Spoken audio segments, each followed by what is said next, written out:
इस YouTube channel पर आपका स्वागत है। हम आज पढ़ेंगे सोहनलाल द्विवेदी की प्रसिद्ध कविता तरुण। सर्वप्रथम कवि परिचय। श्री सोहनलाल द्विवेदी का जन्म सन 1905 में उत्तर प्रदेश में जिला फतेहपुर में हुआ। इन्होंने MA एवं LLB हिंदू विश्वविद्यालय वाराणसी से किया। इन्होंने पत्रकारिता से अपना जीवन प्रारंभ किया तथा समाज सेवा के अनेक कार्य किए। राष्ट्रीय आंदोलन में इन्होंने भाग लिया। ये सांस्कृतिक पुनरुत्थान के प्रबल समर्थक थे। गांधीवादी विचारधारा में आस्था रखने के कारण इनकी रचनाओं में अहिंसा, प्रेम, शांति, समता आदि तत्व स्पष्ट देखने को मिलते हैं। राष्ट्रीयता इनके काव्य का प्रमुख स्वर है।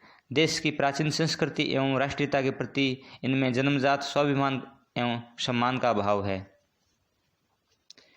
इनकी काव्य कृतियाँ भैरवी, पूजा गीत और सेवाग्राम, कुणाल, वासवदत्ता तथा विषपान इनके आख्यान काव्य हैं। प्रसिद्ध कविता तरुण का परिचय।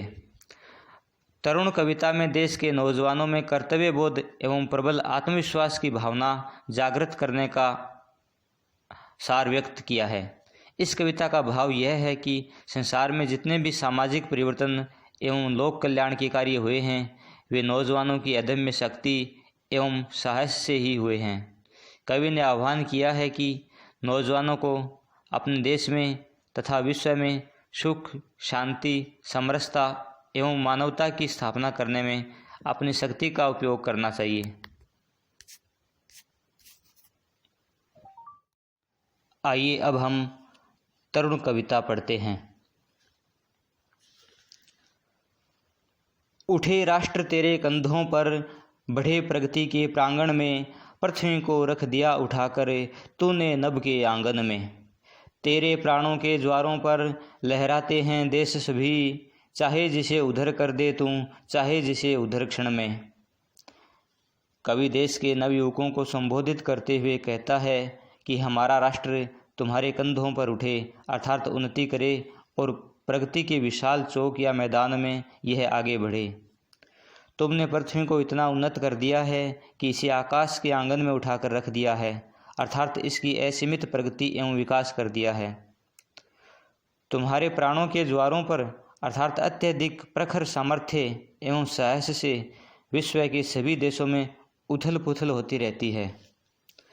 तुम्हारी शक्ति असीमित है, तुम चाहो जिसे भी क्षण भर में इधर से उधर कर सकते हो। आशय यह है कि नवयुवक आत्मशक्ति एवं आत्मविश्वास से कोई भी क्रांतिकारी कार्य कर सकता है। विजय वैजयंती फहरी जो जग के कोने कोने में, उनमें तेरा नाम लिखा है जीने में बलि होने में। गहरे रन घन घोर बढ़ी सेनाएं तेरा बल पाकर, स्वर्ण मुकुट आ गए चरण तल तेरे शस्त्र संजोने में। कवि कहता है कि हे नवयुवकों, इस संसार के कोने कोने में जो विजय पताका फहरी है उन सब पर तुम्हारा नाम है। तुम जीवित रहने अथवा बलिदान होने की भावना रखते हो और उनका रणघोष करते हो।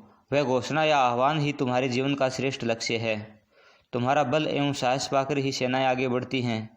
जब तुम अपने शस्त्रों को सुसज्जित कर प्रयाण के लिए उद्यत होते हो तो तब बड़े बड़े स्वर्ण मुकुट अर्थात राजा महाराजा तुम्हारे चरणों में आ जाते हैं। भाव यह है कि वे सब तुम्हारे अधीन हो जाते हैं।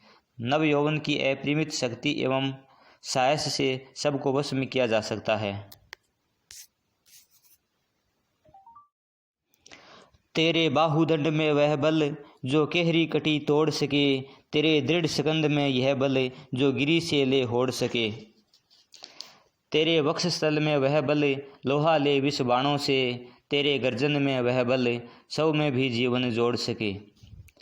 कवि देश के नवयुवकों को संबोधित करते हुए कहता है कि तुम्हारी भुजाओं में इतना बल है कि जो शक्तिशाली सिंह की कमर को भी तोड़ सके। तुम्हारे कंधों में वह बल है जो कि पर्वतों से भी होड़ रख सके। तुम्हारी छाती में वह शक्ति है जो विष से बुझे हुए लोहे के बाणों को भी झेल सके। तुम्हारी साहसी वीर गर्जना में वह शक्ति है जो निर्जीव शरीर में भी चेतना का संचार कर सके, अर्थात कायर व्यक्ति को भी पराक्रमी एवं साहसी बना सकता है। नौजवानों में अपार क्षमता है, वे असंभव कार्य को भी संभव कर सकते हैं, अतः उन्हें अपनी क्षमता एवं साहस का उचित उपयोग करना चाहिए।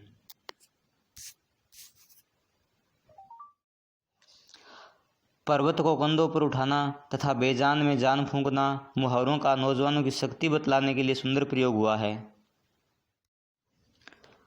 यह अवसर है स्वर्णिम सुयुग है, खो ने इसे नादानी में, रंग रलियों में छेड़छाड़ में, मस्ती में मनमानी में।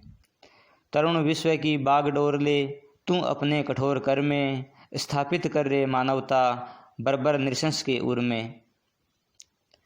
कवि देश के नवयुवकों को संबोधित करते हुए कहता है कि तुम्हारे सामने अवसर है, यह यौवन काल का सुनहरा अनुकूल समय है, तुम इसे नादानी में मत गंवा देना। तुम यौवन के प्रवाह में रंगरेलियां करने, तरुणियों से छेड़छाड़ करने और मस्ती में इस सुनहरे अवसर को मत गंवा देना। मनमर्जी का आचरण करके भी यह मौका मत जाने देना, अर्थात यौवन काल का उचित उपयोग करो और संयमित रहकर शक्ति साहस का परिचय दो। हे तरुण, तुम अपने मजबूत हाथ में विश्व में सुख शांति स्थापना करने की बागडोर लो। कर्तव्य बोध को अपना दायित्व समझ लो और क्रूर एवं हिंसक विश्व मानव के हृदय में मानवता की स्थापना कर दो। कविता का अंतिम पद्यांश देखिए। दंभी को कर ध्वस्त धरा पर अस्त्र त्रस्त पाखंडों को, करुणा शांति स्नेह सुख भर दे बाहर में अपने घर में। यौवन की ज्वाला वाले दे अभय दान पद दलितों को, तेरे चरण शरण में आहत जग आश्वासन श्वास गहे। कवि देश के नवयुवकों को लक्ष्य कर कहता है कि तुम घमंडी व्यक्ति को इस धरती पर से मिटा दो और पाखंडों को भी एकदम समाप्त कर दो। तुम अपने घर में, अपने देश में और बाहर सब जगहों पर शांति स्थापित कर दो तथा सबको करुणा एवं स्नेह से भर दो।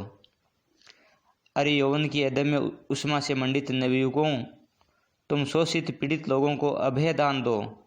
तुम्हारे चरणों की शरण में आए हुए संसार को तुम ऐसा कर दिखाओ कि वह आश्वासन की श्वास ले सके, अर्थात संसार के पीड़ित लोगों को अपने उद्धार का पूरा विश्वास हो सके और वे सुखपूर्वक श्वास ले सकें।